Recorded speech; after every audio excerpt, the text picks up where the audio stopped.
Interpol! Ako! Naging chief PNP ako! Alam ko ano ang papel ng Interpol sa mundo! Huwag niyo akong lukuhin! Commitment sa Interpol! Bullshit! Interpol! Presidente ka! Presidente ka ng Pilipinas!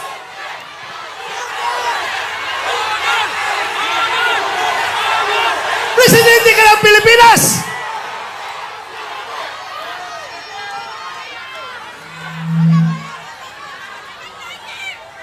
Presidente ka ng Pilipinas! Magpa-pressure ka sa Interpol? Ha? Pero ang lumalabas, mas gigil na gigil, mas atat na atat sila kaysa Interpol, kaysa ICC. Atat na atat sila na ibiyahe si Pangulong Duterte. Bakit?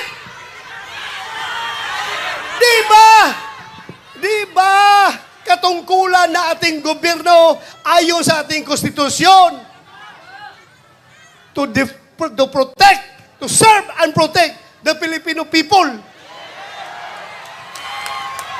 Sinong siniservisyohan niya? Yung mga dayuhan, hindi ang Filipino people. Kasi ang Filipino people, yun ang pinadala niya doon sa dahig. Alam nyo,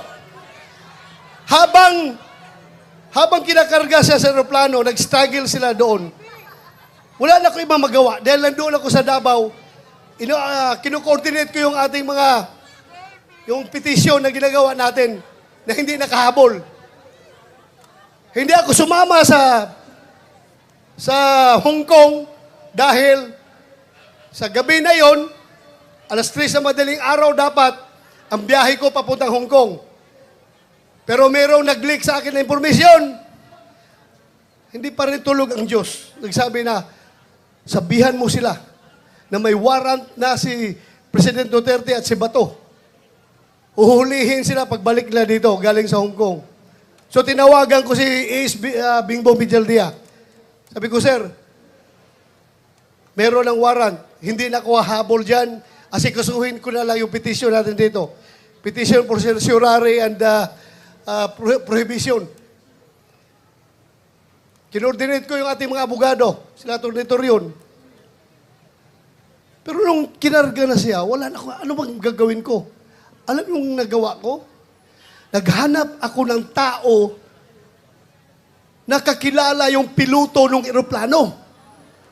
Pinasabihan ko yung piloto, sabihan mo! Sabihan mo, pag gawin niya yan, ibiyahin na si Pangulong Duterte. He will go down in history as the pilot na naghatid sa pinakamabait, pinakamahal na Pangulo doon sa dahig. Sabi ko, merong nagko-communicate sa amin dalawa. Sabihan mo, pagdalahin niya si Pangulong Duterte doon, mananagot siya sa taong bayan. Mananagot siya.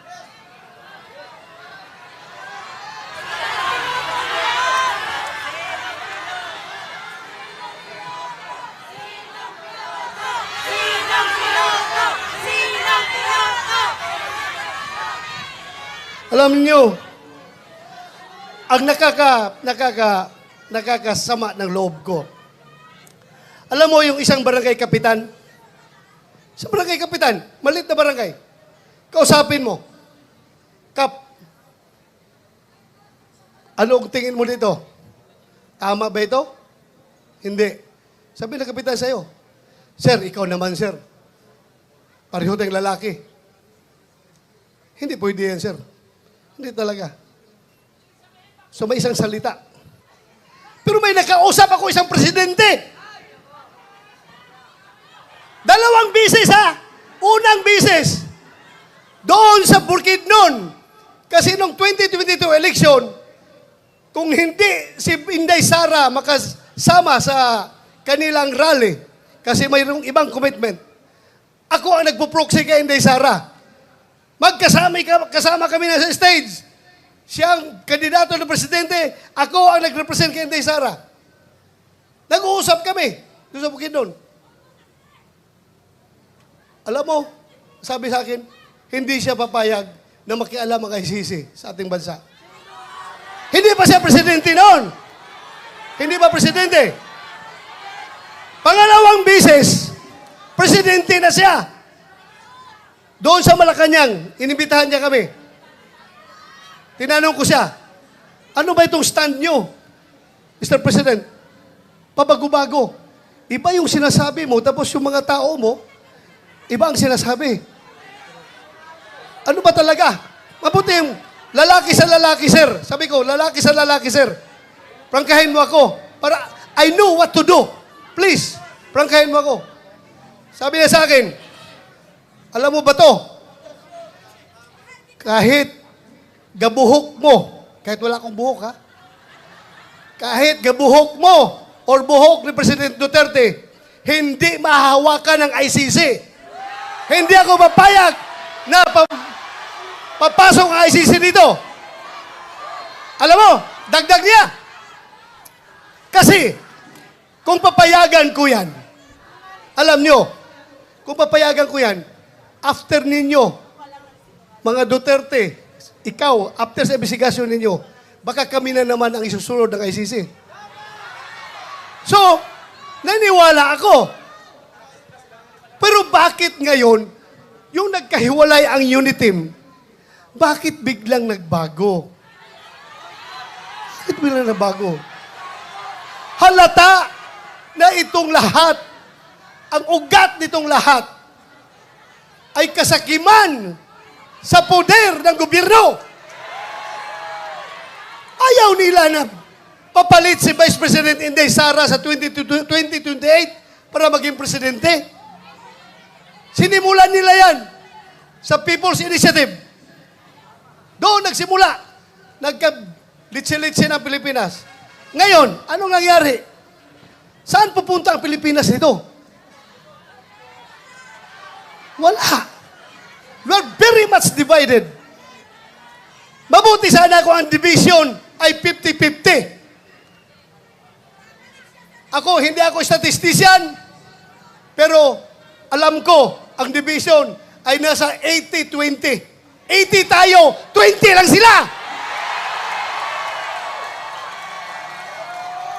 Pero, yung 20 na yan, sila may hawak ng poder ng gobyerno, kaya tayong 80, kahit tayo ang majority, tahimik lang ang mga tao dahil nagtitimpi lang ang mga tao.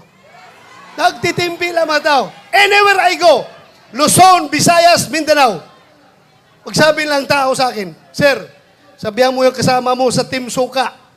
Sige lang, sir. Tiis lang kayo. Basta kami, sir, alam namin what to do. Alam namin, sir. Basta kami, makita na lang natin sa balota kapag kami bumoto. Magugulat na lang kayo kung anong magiging resulta. Ako na may naniniwala. Dahil hindi man ako nakiusap sa kanila. Hindi ako nakiusap sa kanila. Sila kusang loob na lumapit sa akin. Alam nyo, ang nakakasama pa, ha? Ako, kilala ko at nakasama ko si Pangulong Duterte almost 40 years. 39 years, more than 39 years, magpo 40 years na kami magkakilala. 1986, pag-graduate ko sa PMA, pagdating ko sa Davao, Vice Mayor pa siya noon. Kami, parehong lalaki. Puro action man. Pagdating sa gira doon sa NPA sa Davao Region, ako palagi ang nangunguna sa gira. Ako palagi ang nangunguna. Siya naman ay piskal pa noon, naging Vice Mayor nung inappoint ni President Cory Aquino.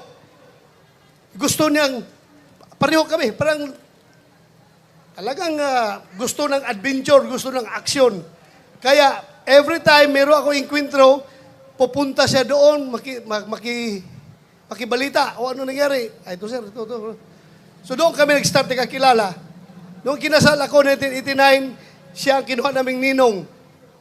At from there on, doon na. Nagsimula ang aming samahan. Pero ako, ipagmayabang ko talaga sa inyo, yung tao na yan, for 40 years, nakilala ko siya at nagkakasama kami. Ako bilang pulis at siya bilang mayor ng Davao City. Kahit isang utos na para sa pansarili, pang-personal at pang-politikal na utos, walang binigay sa akin yan si Pangulong Duterte. Ganon po siya, katino na tao.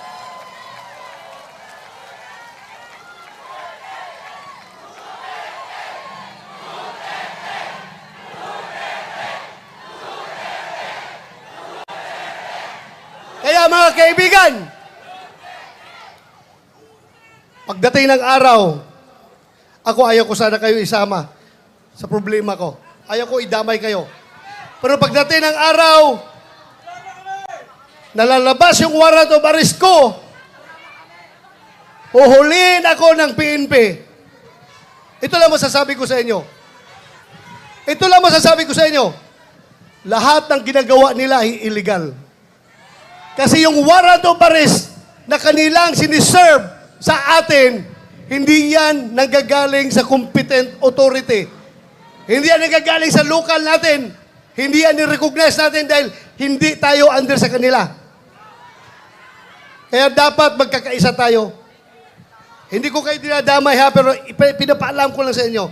Any time of the day, baka ngayon, pagbaba ko sa entablado, nandyan na, nakaabang na sila, arestuhin na ako. Bahala kayo. Sige.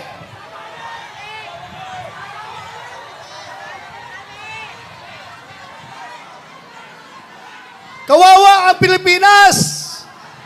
Ganito na lang. Ganito na lang ba tayo? Kawawa. Sana magising tayong lahat. Pero ako, don't get me wrong. Ako po'y nakikiusap sa inyo na kahit kayo'y galit na galit na. Kahit kayo'y nanggigigilan ng gusto dyan, dahil sa inustisya na ginagawa nila, ako pa rin na nakikiusap sa inyo. I am appealing for your sobriety. Sana kalma lang tayo. Huwag tayo gumawa ng dahas. Dahil pagdating sa dahas, bibigyan natin sila ng rason na mag-declare ng martial law. Diba? Huwag niyong gawin yan. Huwag niyong gawin. Huwag kayong gumawa ng dahas. Huwag natin sila bigyan ng rason para magdeklara ng martial law. Kailangan tayong lahat ay kalma lamang. Pero, sulit, nagkaisa at gustong-gusto na ibalik si Pangulong Duterte dito. Bring him home! Bring him home! Maraming salamat! Magandang gabi sa ating lahat!